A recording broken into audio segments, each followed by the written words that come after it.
안녕하세요. 국민위주에서 여러분들 영주권 수송 맡고 있는 김민경 미국 변호사라고 합니다. 제가 여러분들 상담하다가 가장 많이 받는 질문이 두 가지가 있습니다. 첫 번째로는 미국에 영주권을 받고 가는데 미국 가서 뭘 어떻게 먹고 살죠? 두 번째는 영주권자 되면 미국에 세금을 더 내야 하나요? 이렇게 두 가지 질문들을 많이 하십니다. 그래서 제가 오늘은 여러분들 이 두 가지 질문을 해결해 줄 수 있는 미국의 뉴욕에서 프랙티스 중이십니다. 라이텍 서비스의 마크강 회계사님 모셨습니다. 안녕하세요. 반갑습니다. 뉴욕에서 프랙티스하고 있는 마크강 회계사입니다.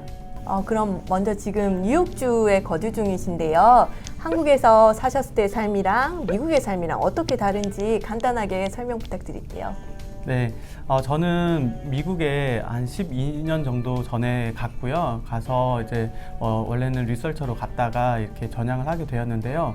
제가 미국에 살면서 제일 좋았던 거는 아무래도 전 세계 나라의 사람들이 모이다 보니까 되게 자유롭고, 그리고 또 한국에서는 굉장히 많이 신경 써야 되는 부분들이 많이 있잖아요. 근데 이제 그런 것들도 별로 신경 안 쓰고 그냥 자기가 열심히만 하면은 그런 충분한 그런 기회도 많고 그런 거에 대한 보상도 많은 나라라는 생각이 들었습니다. 그래서 현재 지금 회계사로 전향을 해서 굉장히 만족스러운 삶을 살고 있습니다. 좋은 말씀 감사합니다. 그러면 방금 리서처로 활동하시다가 그리고 지금 전향을 하셔가지고 회계사로 활동 중이시라고 말씀 주셨는데요. 혹시 이제 저희 고객분들 중에도 궁금해하시는 사항이 지금 한국에서 하고 있는 일을 미국 가서 할 수 있을지, 미국에 가면 뭘 해서 먹고 살아야 될지 여쭤보신 분들이 많아서 우리 회계사님이 한국에서 갖고 계셨던 경력이랑 어떻게 해서 회계사가 됐는지, 그리고 회계사로서의 삶에 대해서 조금 설명해 주시면 감사하겠습니다. 네, 저는 한국에서는 카이스트에서 물리학과에서 학사, 박사를 졸업을 하고요. 그리고 이제 스탠포드의 박사후 연구원으로 미국을 처음 가게 되었었습니다.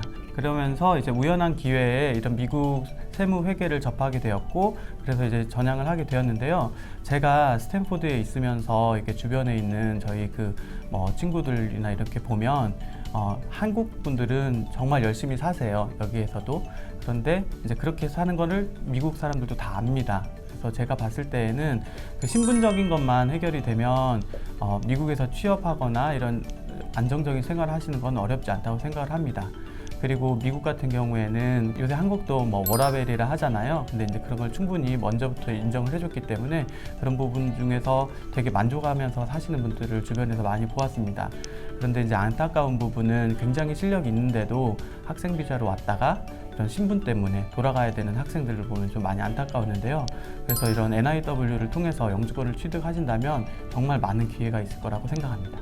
회계사님, 제가 얼마 전에 그 엄청난 소식을 들었어요. 회계사님 역시 물리학 박사 출신이셔가지고 프로그램을 하나 개발했다고 들었는데요. 스마트텍 서비스인가요? 네, 맞습니다. 네, 혹시 그거 어떤 서비스인지, 그리고 이제 한국 분들 중에 영주권 취득하신 분들이 어떻게 그 서비스 이용할 수 있는지 좀 소개 좀 부탁드리겠습니다. 네. 한국 같은 경우에는 국세청에서 워낙 시스템이 잘 되어 있어서 홈택스에 들어가 보면 내가 1년 동안 어떤 소득이 있었는지 그런 것들이 다 정리가 되어 있잖아요. 공제 항목도 마찬가지고요. 근데 미국 같은 경우에는 그거를 다 스스로 증명해서 보고서를 준비를 해야 됩니다. 그렇다 보니까 이제 굉장히 복잡해요. 그리고 특히 이제 그런 세법도 너무 복잡하기 때문에 이런 것들을 놓치지 않고 제대로 보고를 하기 위해서는 굉장히 두꺼운 그 체크리스트를 다 확인을 해야 되는데 그 일반인들은 그런 거를 체크하기 굉장히 어렵습니다. 그래서 이제 보통은 회계사나 세무사를 통해서 이런 세금 서비스를 받아보는데요. 근데 회계사나 세무사분들도 왜냐하면 고객에 대한 정확한 사항을 모르기 때문에 그냥 고객분들이 주는 것만 가지고 이렇게 보고를 하게 되고 굉장히 두꺼운 체크리스트를 주고 알아서 체크를 해라 이렇게 됩니다. 근데 저 같은 경우에는 그런 시스템이 굉장히 너무 불편한 걸 많이 봐서 고객분들이 편하게 하실 수 있도록, 그리고 중요한 것은 또 소득이나 이런 보고가 누락돼서 불이익을 받지 않고, 그리고 또한 여러 가지 다양한 공제 혜택을 다 받을 수 있도록 제가 그동안 프랙티스 했던 것들을 바탕으로 해서 이제 지금 특히 한국에 이런 자산이나 소득이 있으신 분들, 그런 분들이 미국으로 오시면 이제 특히 신경 써야 되는 것들이 많이 있거든요. 그래서 그런 분들을 위한 자동화되는 시스템을 만들었습니다. 엄청나신데요. 역시 이공계 박사 출신이십니다. 그러면 이제 저희 통해서 영주권 취득하신 분들이 또 궁금해하시는 사항들이 있으세요. 본인 영주권자 되시면은 언제부터 세금 보고해야 되는지, 그리고 세금 보고 해야 되는 시점, 그리고 프로세싱에 관해서 간단히 설명해 주시겠습니까? 네, 미국 같은 경우에는 여러분들이 한국에 계신다 하더라도 영주권을 취득함과 동시에 세법상 거주자, 즉 세금 보고의 의무가 생기게 됩니다. 그래서 여러분들이 NIW를 취득하시고 미국에 랜딩을 하시게 될 텐데요. 그 날짜가 영주권 취득일이 됩니다. 그래서 그 날부터는 세법상 거주자가 되기 때문에 미국의 전 세계에서 발생한 소득에 대해서 보고를 해야 되는 의무가 생깁니다. 간단하게 어떤 방법으로 세금 보고해야 되는지 짧게 설명 부탁드릴게요. 네. 미국 세금 보고는 보고 기한이 원래 4월 15일인데요. 여러분들이 한국에 계시는 경우에는 자동으로 2개월이 연장이 돼서 6월 15일까지로 보고 기한이 연장이 됩니다. 거기에 아까도 말씀드렸듯이 미국에서는 이제 국세청 홈택스처럼 자동으로 이렇게 집계가 되는 시스템이 아니기 때문에 여러분들이 한국에 가지고 계시는 소득, 근로소득, 그리고 임대소득이 있을 수도 있고요. 그런 소득을 다 정리를 해가지고 보고를 하셔야 됩니다. 또한 그 한국의 금융계좌도 어느 조건 이상이 되면 보고를 해야 되고요. 그리고 기타 해외 법인 지분이라든지 그런 증여를 받으셨다든지 그런 정보성 보고의 의무도 있기 때문에 그런 것들을 잘 챙겨서 보고를 하셔야 됩니다. 근데 이제 그런 것들을 제대로 보고하지 않으셨을 때 벌금이 굉장히 미국은 무지막지하게 부과를 하거든요.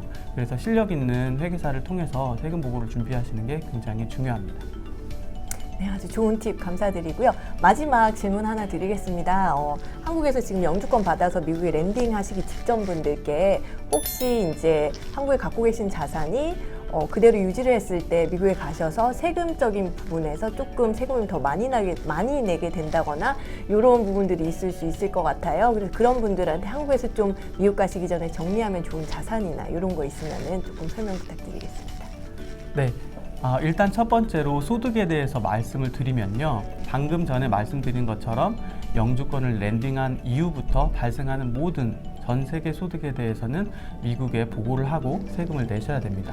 그래서 중요한 것이 뭐냐면 이러신 분들이 있어요. 내가 집을 20년 전에 샀는데 영주권 랜딩하고 나서 팔았는데 이건 며칠 되지도 않는데 이거에 대한 양도소득을 다 내야 되느냐라고 물어보시는데 미국에서는 현금주의를 쓰기 때문에 그 현금을 받게 되시고 소득이 발생하시는 순간 그걸 언제 구매했듯이 상관없이 세금을 내셔야 됩니다. 그래서 이렇듯 또한 삼성전자 주식을 한 10년 전에 구매를 했다든지 그렇게 했었을 때 이거를 미실현된 양도소득이라 합니다. 그래서 그게 영주권 받은 이후에 실현이 되면 거기에 대해서 양도소득세를 다 내야 되니까요.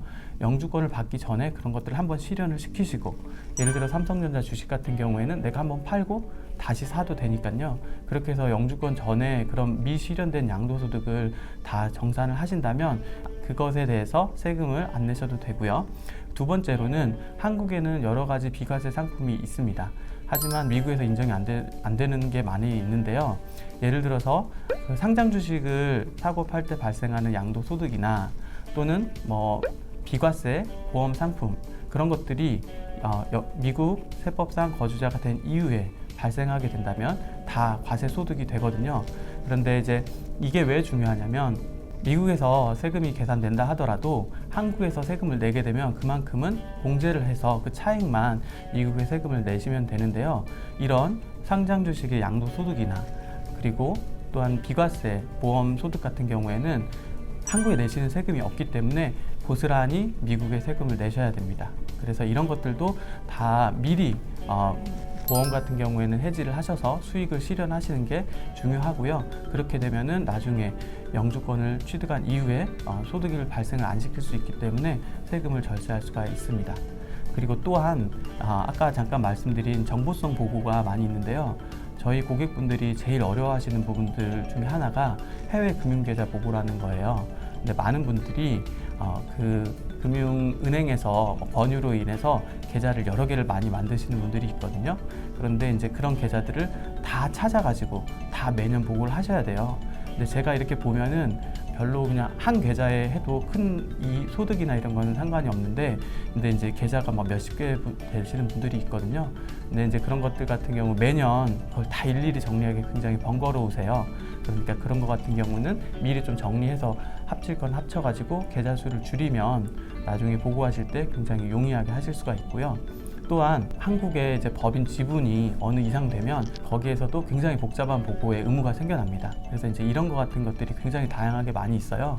그래서 이걸 열거하자면 한도 끝도 없으니 고객님이 저희 같은 전문가들과 랜딩 하시기 전에 꼭 한번 상담을 해주시면 저희가 고객님의 상황에 맞게 불필요한 것들은 다 정리하고 미실현된 소득들은 다 실현을 시켜서 미국 영주권을 취득한 이후에 굉장히 세금을 많이 내시거나 아니면 또는 굉장히 복잡한 보고를 해야 되는 그런 것들을 안 하실 수 있도록 도와드릴 수가 있습니다. 네, 오늘 정말 절세할 수 있는 좋은 꿀팁, 그리고 영주권자 되신 다음에 세금 보고하기 아주 용이한 방법 알려주셨는데요. 저희 그 미국 뉴욕에 있는 라이텍 서비스의 그 마크강 회계사님이셨고요. 저는 구미주의 김민경 미국 변호사였습니다. 오늘 이 영상 시청해주신 여러분들께 감사드리고요. 저희 회계사님 말씀 주셨다시피 미국에 랜딩하셔서 영주권자 되시기 전에 꼭 우리 회계사님처럼 이런 전문가분들과 상의하셔가지고 절세 혜택 누리시기 바랍니다. 감사합니다. 감사합니다.